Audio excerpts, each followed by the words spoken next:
জামিনের জন্য আমরা যত তাড়াতাড়ি সম্ভব করব।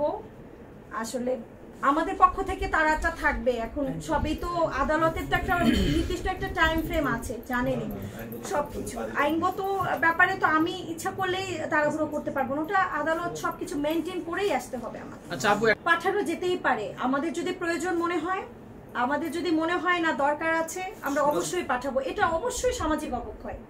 আমি বারবারই বলছি, যদি সামাজিক অবক্ষয়ের জন্য শুধুমাত্র প্রিন্স মামুনকে দায়ী করা কোনোভাবে উচিত হবে না। যদি মামুন দায়ী হয় তাহলে সমান অপরাধের অপরাধী কিন্তু লাইলা কি মামুনের ফেমাসটি ব্যবহার করে আপনারা যারা জানেন, মিডিয়া জগতে যারা আছেন, প্রিন্স মামুন আগে এসছে না লাইলা আগে এসছে। প্রিন্স মামুনকে বিভিন্নভাবে কনভিন্স করে করে করে করে কিন্তু লাইলা তার মাধ্যমে ফেমাস হওয়ার চেষ্টা করেছে। এটাই কিন্তু ঘটনা, এটা কিন্তু ঘটনা এবং এটাই সত্যি ঘটনা। এটা কিন্তু আমরা যারা জানি, যারা দেখি সোশ্যাল মিডিয়া সবসময়, তখন দেখেছি আমরা করা হচ্ছে। আর সবচেয়ে বড় কথা কি, আমাদের সমাজে না এখনো মেয়েদেরকে না একটু আমরা প্রায়োরিটি লিস্টে রাখি, যে মেয়েরা নিশ্চয়ই মিথ্যা কথা বলছে না। তো ওই হিসাব করে কিন্তু যখন একটা মেয়ে নিজের সম্মানকে বিসর্জন দিয়ে একটা মামলা করতে আসে, আমরা কিন্তু তখন ভাবতেই পারি না যে মেয়েটা মিথ্যা বলছে নাকি সত্য বলছে। হ্যাঁ, তখন কিন্তু আমরা মেয়ের পক্ষেই স্বাভাবিকভাবে চলে যাই। কিন্তু এই অবস্থা থেকে আমাদের উত্তরণ দরকার, উত্তরণের প্রয়োজন আছে। লাইলা সুযোগ দেওয়ার জন্য তার শাস্তি হওয়া উচিত কিনা? অবশ্যই সুযোগ দেওয়ার জন্য শাস্তি হবে। কারণ হচ্ছে কখনো প্রিন্স মামুনকে তার বাসায় থাকতে দিয়েছে, এটা তো বোঝাই যে এমিকেবল একটা সেটেলমেন্ট, তাই না? দুজনের মধ্যেই একটা খুব নরমাল একটা রিলেশন থেকে দুজনের সম্মতিতে যদি হয়েও থাকে, কিছু লিভিং হয়েও থাকে, তাহলে দুজনের সম্মতিতেই হয়েছে। সম্মতিতে হলো তো সেটা মামলা, সেটা তো ধর্ষণ মামলা হতে পারে না, বলেন?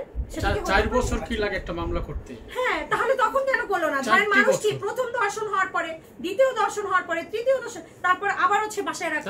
আবারও বাসায় রাখা। কালকে যে মামলাটা হয়েছে সেটা হচ্ছে 9-1 ধারা 2000 সালের নারী ও শিশু নির্যাতন দমন আইন। হ্যাঁ, সংশোধনী এসেছে 2003 সালে। সেটা হচ্ছে প্রলোভন দেখাইয়া ধর্ষণ করার অভিযোগ। আপনারা চাইলে আপনাদেরকে তো জামিনের জন্য আমরা যত তাড়াতাড়ি সম্ভব করব। আসলে আমাদের পক্ষ থেকে তাড়াটা থাকবে। এখন সবই তো আদালতের তো একটা নির্দিষ্ট একটা টাইম ফ্রেম আছে, জানেনই সবকিছু আইনগত ব্যাপারে তো আমি ইচ্ছা করলেই তাড়াহুড়ো করতে পারবো না, ওটা আদালত সবকিছু মেনটেন করেই আসতে হবে আমার। আচ্ছা আপু, একটা প্রশ্ন আপনার কাছে আমার জানতে চাচ্ছি, সেটা হলো যে মামুন কি আবার পুনরায় লালার বিরুদ্ধে কোনো অ্যাকশন নিতে পারবে কিনা আইনিভাবে? অবশ্যই নিতে পারবে, আগেও নিতে পারতো। মামুন কিন্তু করতে চায়নি। এখন কি সুযোগ আছে? মামুন কিন্তু একটা সেটেলমেন্টে আসতে চেয়েছিল, এবং মজার ব্যাপার হচ্ছে সেটেলমেন্টে যখন আসতে চেয়েছিল তখনও লাইলা সেটেলমেন্ট করার জন্য মামুনকে অনেক বড় একটা কম্পেনসেশন দাবি করেছে। মামুন যেটা স্ক্রিনশট আমাকে দেখিয়েছে, যে ওর কাছে 90 লক্ষ টাকার একটা জরিমানা চাইছিল সেটেলমেন্টে আসার জন্য। বলেছে তুমি আমার সাথে থাকতে হবে, নইলে তুমি আমাকে 90 লক্ষ টাকা দিবা, তাহলে তোমাকে আমি ছেড়ে দিই।